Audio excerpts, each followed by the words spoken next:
The last time I saw my father, I was 18 and standing on our front porch with a duffel bag at my feet and a letter in my hand, begging him to open the door.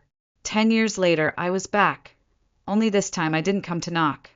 I walked through the marble lobby of the Willow Ridge Grand Hotel in heels he'd never seen me grow into, past a hostess in black satin and a banner strung across the ballroom entrance that read, "Congratulations, Superintendent Thomas Lane, 40 years of educational excellence." The air smelled of overcooked salmon, designer perfume, and the kind of champagne that tastes like secrets. I could hear laughter from the other side of the ballroom doors. Warm, well-practiced, curated to match the slideshow of smiling students and science fair ribbons, undoubtedly looping on a giant projector screen. I stood just outside the entrance, my reflection caught in the brass-trimmed glass. The sharpness in my jawline, the arch in my brow, things he used to point out proudly and claim as Lane family traits. I didn't knock this time. I didn't need permission. In my coat pocket was an envelope. Old, yellowed at the edges, creased clean down the center from being folded and unfolded too many times. My handwriting in blue ink, still slightly smudged from the night I first wrote it. This wasn't some dramatic return. I hadn't flown across the country to ruin his party. That would have been too easy. No, I came because for 10 years he'd told the world I vanished, that I was ungrateful, unstable, that I'd burned every bridge and left without a trace. But I didn't vanish. I left a letter, a simple one page, and he buried it. Behind those ballroom doors, they were toasting him. The room was full of people who had believed every carefully curated version of his story. They believed because it was easier than asking questions, because silence had always protected him, because image always mattered more than truth. But the truth was in my coat pocket waiting. The band inside shifted from piano to soft jazz, a pause between songs. That was my cue. I slid the envelope back into place, lifted my chin and opened the doors. Every head turned. Every fork hovered midair. Laughter stopped in mid-sentence, the ripple of recognition moving like cold water through the crowd. I stepped inside slowly, heels silent against the carpeted floor, my gaze fixed on the stage. And there he was, Thomas Lane, my father, wearing the same proud smile he'd used in school board photos and yearbook covers for decades, standing beside a collage of academic accolades, classroom snapshots, and trophies that glittered under the chandelier light, a timeline of his spotless career, curated like a museum exhibit. Until now, the moment his eyes found mine, the smile cracked. I didn't stop walking. I didn't blink. I didn't need to. This wasn't a confrontation. It was an unveiling. He had spent the last 10 years building a reputation on the absence of my name. And I was here to remind him that history doesn't stay buried forever. He took a step back. A reflex. A crack in the armor. I passed a woman in pearls, her face turning pale as she recognized me. One of the district's assistant principals, maybe.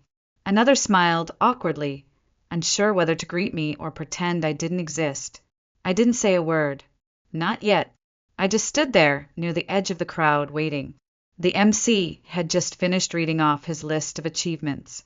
40 years of service, a legacy of leadership, a father figure to hundreds of students. The applause was polite, expectant, tinged with admiration. And then the room noticed me. They stopped clapping. Thomas's hand twitched by his side. He looked at the microphone, then back at me. I tilted my head slightly, a small gesture, just enough to say, "I'm not here to make a scene. I'm here to make you seen." He turned away, flustered, motioning to someone off stage to keep things moving. But it was too late. The ripple had begun. Whispers filled the silence he couldn't control. And me? I just waited. Because this wasn't about vengeance. It was about the truth finally being louder than the lie. There was a time when my father used to call me his golden girl. At school district dinners, PDA award nights, and education board retreats, he'd pat me on the back, smile proudly, and say, "That's Harper, top of her class, future Yale Law. Just like we planned. People would nod and smile, telling him what a lucky man he was. And he was, as long as I followed the script. I got straight A's, played flute in the orchestra, joined student government, and volunteered on weekends. I didn't do it to impress him. I did it because I thought love came with conditions. That if I performed well enough, stayed perfect long enough, I could earn something real. And for a while it worked. He paraded me through the halls of Willow Ridge High like I was his greatest achievement. This one's going places, he'd say. I made sure of that. But the moment I showed signs of becoming someone other than the version he designed, it all changed. It started with a play. Just a short scene I wrote for drama class. A daughter sitting in silence while her mother packed to leave. My teacher entered it into a regional competition without telling me. I won. The prize was a full scholarship to Juilliard's summer intensive for young playwrights. I was 17. I waited 2 days to tell him. We were eating spaghetti. He was grading papers. I tried to keep my voice steady. Dad, it's theater, but it's serious. It's real. Juilliard. They chose me. He didn't look up. He twirled his fork, nodded once, and then said, I didn't raise you to chase dreams. Then he pushed his chair back and left the table. No yelling. No slammed doors. Just absence. Cold, deliberate absence. The next day, the kitchen light stayed off during breakfast. At dinner, he barely acknowledged I was there. He never mentioned Juilliard again. But I didn't stop writing. I kept going quietly. I rehearsed scenes in the empty auditorium after school. I got a part-time job at a bookstore using a friend's name so it wouldn't show up on his taxes. I researched FAFSA by myself, emailed the program director, confirmed housing. I applied to the university directly. I did it all alone. By spring, I had a dorm assignment in Manhattan and a one-way train ticket. The day I left, I folded the letter carefully. 1 page, handwritten, no dramatics. I wrote, I love you. I just need space to think. I'll be home on Sunday. I wasn't running away. I was making a choice. A soft one. A respectful one. The train pulled out of Willow Ridge Station at 7:05 a.m. I didn't cry. I thought he'd be upset, maybe even furious. But deep down, I believed that after 2 days after reading that letter, he'd be waiting on the porch with arms crossed and eyes full of tired relief. I rehearsed what I would say the whole ride back. I'm sorry if I scared you. I just needed to breathe. I'm not giving up. I'm trying to find myself. When the train rolled back into town Sunday afternoon, I felt nervous but hopeful. I climbed the hill toward our house, suitcase in hand, wearing the same jeans I'd left in. The porch light was off. That should have been the first sign. My key didn't fit. I jiggled it, then stopped. The lock had been changed. I rang the bell. Knocked. Waited. Nothing. Called his phone, voicemail. Called Mom's, disconnected. Then I saw it, sitting neatly beside the porch swing. My suitcase zipped. A plastic bag on top with my birth certificate, my social security card, and a yellow post-it note. You made your choice. Good luck. My hands went cold. I sat down on the steps and stared at the door. It never opened. Neighbors walked by. Some looked away. Others slowed down. I saw it in their eyes. Pity. Judgment. Agreement. They knew. The silence around the house was too clean. Too practiced. They weren't scared. They had prepared for this. And the door, it was never meant to open again. I sat on the porch steps until the sun went down, still holding my letter like it meant something, still half expecting the porch light to flicker on, still hoping the door would crack open and someone, anyone, would say this was just a misunderstanding. But the house stayed dark. The street stayed quiet. And my parents, they stayed gone. 2 days later, I was lying on Leah's couch, my best friend, the only one who picked up the phone, scrolling aimlessly through Facebook, trying to convince myself that this was all some kind of fever dream. That's when I saw it. A status update from my aunt. Public. Loud. Condemning. Please pray for our family. Harper has run away. She left a hateful note. We fear she's with someone dangerous. My breath caught. My stomach turned to ice. I clicked the comments. So sorry. Praying for you. She always seemed troubled. Hope you find her. Comment after comment. Strangers painting a portrait of a girl I didn't even recognize. Dangerous. Unstable. Lost. I hadn't just been abandoned. I'd been erased. The letter I left had no anger in it. No malice. Just a soft exit. A temporary pause. But my father had rewritten the ending, handed out a version that made him the victim, and me the problem. My mom blocked my number. My old drama teacher never replied to my emails again. No one from school reached out, not a single classmate, not a single friend of the family. It was like a door had closed behind me, and the entire town pretended it was never there. And then the final blow came. 1 week later, I received an email from Juilliard, not from the program director, from admissions, a cold, impersonal message. Due to changes in your academic record and failure to provide updated transcripts, your place in the program has been withdrawn. I felt the floor fall out beneath me. My father hadn't just changed the locks. He had destroyed the foundation. He'd contacted the school, tampered with my transcript, reported me as missing, or worse, mentally unstable. My application flagged. My opportunity gone. Everything I had worked for vanished in a paragraph. That night I didn't cry. Not out loud. I curled up on Leah's secondhand couch, used a rolled-up hoodie as a pillow, and learned how to cry into fabric without making a sound.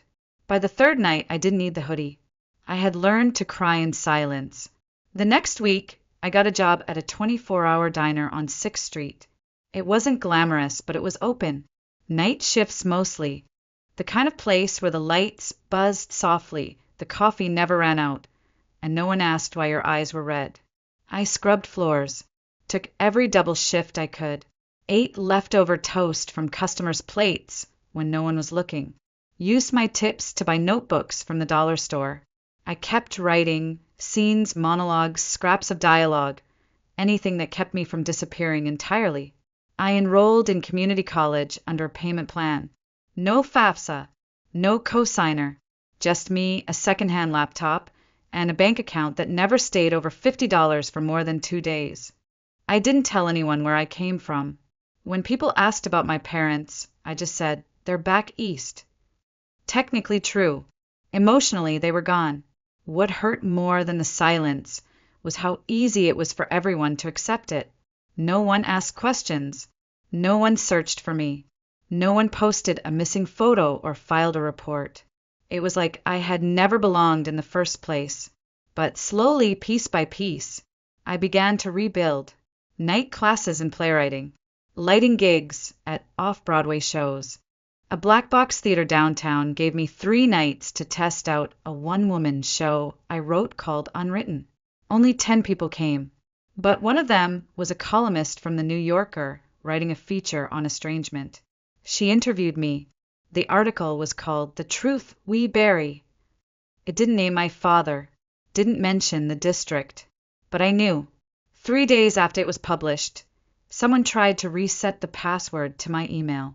They failed, but I didn't need a name on a screen to know who it was. He read it. He knew I was still out here, alive, thriving, and no longer hidden. I didn't expect the article to change anything. I didn't publish it to prove a point. I wrote it because, for the first time in years, someone asked me what had actually happened and waited for the answer. It was raw, unpolished, just the truth. But the truth has a way of echoing, especially when it's been buried for too long. By then, I was living in a studio apartment in Brooklyn, so small the kitchen was practically in my bed. I had a mattress on the floor, a bookshelf made of milk crates, and a plant named Leo that kept dying and coming back. I wasn't rich. I wasn't famous. But the life I was building, it was mine. I had friends who knew the real story. I had shows that bore my name. I had an inbox full of small theaters asking if I could send them scripts.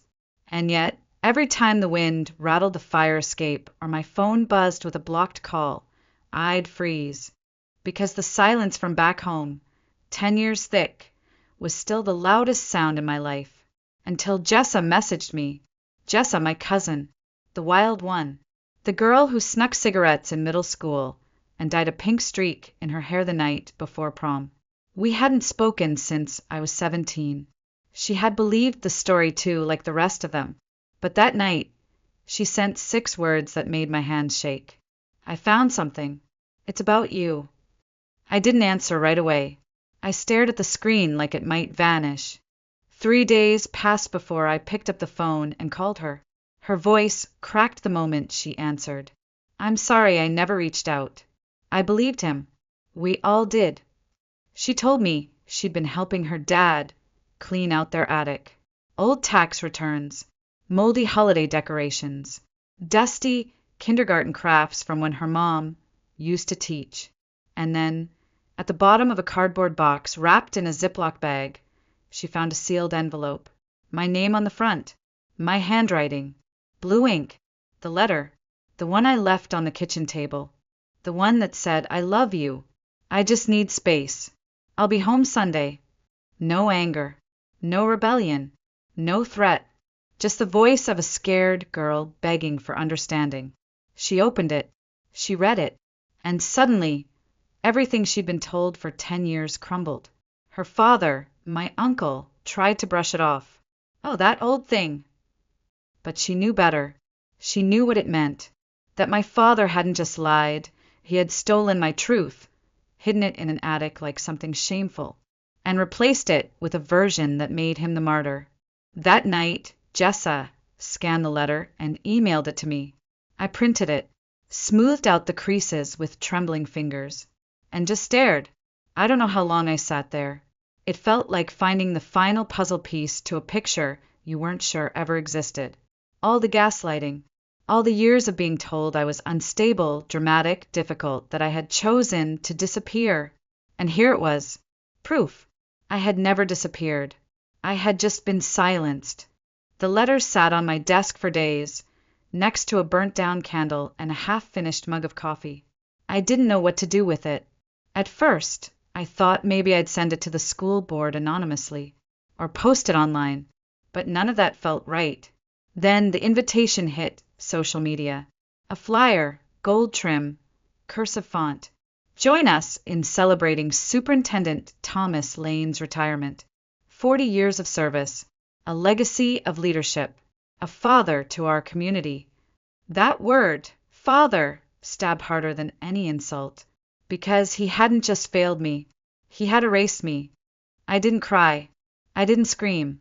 I just looked at the letter in my hand and thought, you buried the truth. I'm going to dig it up in front of everyone. I RSVP'd using my middle name, Elaine. 1 guest. No +1. No special meal request. I didn't need backup. I had the truth. 2 hours before the gala, I stood on the same porch where I'd once sat with swollen eyes and shaking hands, waiting for a door that never opened. The paint was peeling now. The bushes were overgrown. The welcome mat was gone. It didn't feel like a home anymore, just a structure full of ghosts. I didn't come for closure. I didn't come for forgiveness. I came because I needed to know, not from him, from her. I rang the doorbell. No answer. I turned to leave, my coat catching in the wind, and then I heard the creak. The door cracked open 2 inches, then wider. And there she was, Meredith Lane, my mother, older now, smaller, her gray hair pulled into a tired bun, her sweater too big on her shoulders, like life had pressed her down inch by inch. Her eyes landed on mine, and for a moment something flickered, recognition, guilt, maybe even relief. She opened her mouth. Harper, she whispered, as if the name burned her throat. I didn't cry. I didn't flinch. I asked one question. Did you know? She didn't ask what I meant. She didn't need to. She stepped outside, clutching her cardigan tight around her chest, and sat on the porch swing. I stayed standing. I had earned the right to stand. I found the letter, I said. The real one. The one I left on the table. The one he hid. Her eyes closed. A long, silent nod. I wanted to come after you, she said softly. I really did. Then why didn't you? She looked out toward the empty street. Because he said you were unstable, that you ran off with an older man, that we had to protect ourselves, that if I reached out, it would make things worse. I stared at her. And you believed him? Her voice cracked. I believed him because I was afraid of him too. There it was, the truth, not the kind that screams, the kind that hangs in the air like a fog, heavy, silent, undeniable. In that moment, I didn't feel rage. I didn't feel betrayal. I felt something colder, distance. She wasn't the villain, but she wasn't innocent either. She had been the silence that held the lie in place. I used to imagine, I said quietly, that you came looking for me, that maybe you'd show up at my shift with a bag of cookies or a cardigan or something, that you'd say you didn't believe him, that you missed me. She looked down at her lap. I did miss you, she whispered. Every day. But you stayed. She didn't respond. She didn't have to. The silence said it all. I stepped back toward the edge of the porch. I could feel the weight of my letter in my coat pocket, a folded memory made real again. I didn't offer a hug. I didn't ask for hers. We weren't that kind of mother and daughter anymore. We never really had been. As I turned to leave, she spoke again, barely above a whisper. Will you be speaking tonight? I paused, hand on the railing. Yes. She didn't ask what I planned to say. Maybe she already knew. Maybe she always had. I walked down the steps, out of the yard, and didn't look back. Not because I was angry, because there was nothing left to turn toward. The ballroom glowed with soft gold light. Crystal chandeliers shimmered above linen-draped tables, clinking glasses and plates half filled with catered salmon and mushroom risotto. People laughed, hugged, posed for photos in front of a life-size poster that read, Celebrating Superintendent Thomas Lane, a Legacy of Integrity. I stood near the back, close enough to hear the speeches, far enough to remain invisible for now. They called him up. 40 years of service, a mentor, a model citizen, a father figure to so many. He walked on stage in a perfectly tailored navy suit, beaming with the kind of smile only men with unchallenged reputations wear. The mayor was there, the school board, former principals, a local reporter. The applause was thunderous, until it wasn't. I waited, one breath, then another, and then I stepped forward. One step, then another, slowly, deliberately. I wasn't rushing. This moment had waited 10 years. Faces began to turn. First confusion, then whispers. Some widened their eyes. Others blinked in disbelief. Then he saw me. Thomas Lane froze. The smile drained from his face like someone pulled the plug. His hands stiffened at his sides. His mouth moved, but no sound came out. I reached the edge of the stage. He leaned down, desperate, his voice low and shaky. Harper, not here. Please. But I was already speaking. Hi, I said into the mic, loud enough to carry to every corner of the room. My name is Harper Lane. I'm his daughter. Gasps. Forks paused mid-bite. Wine glasses stopped mid-air. A silence, so sharp it felt like it could slice through the fabric of the room. I haven't been in this town or this room in 10 years, I said. Because 10 years ago my father told everyone I ran away, that I left a hateful note, that I was unstable. I reached into my coat and pulled out the envelope. This is that note. I unfolded it slowly, smoothed the creases, and read. I love you. I just need space. I'll be home Sunday. I let the words hang. No one moved. I looked out at the crowd, familiar faces, teachers from school, neighbors from our street, people who once smiled at me in grocery stores and whispered after I passed. Some looked at me like I was a ghost. Others like they were seeing me for the first time. Does that sound like someone who ran away?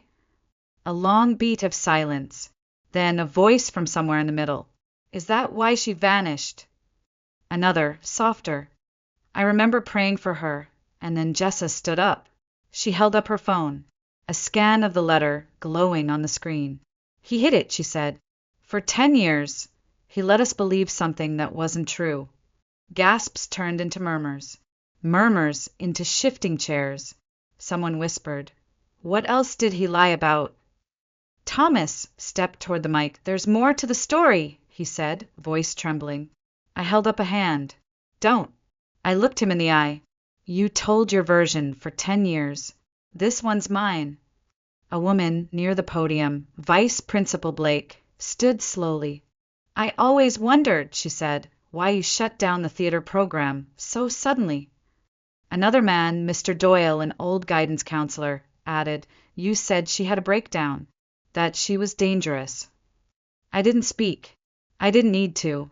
They were doing it for me now. Even the school superintendent, who had toasted him minutes earlier, stepped back from the stage, arms crossed, his smile gone. Then, from near the back, "You erased your daughter to protect your image."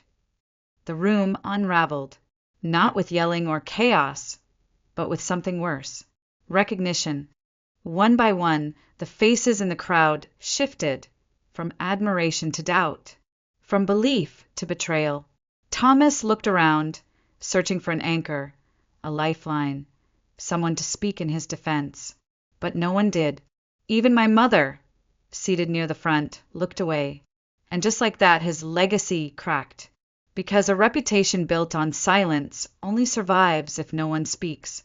He stepped back from the microphone. No apology, no denial, just a retreat to his seat where the spotlight no longer reached.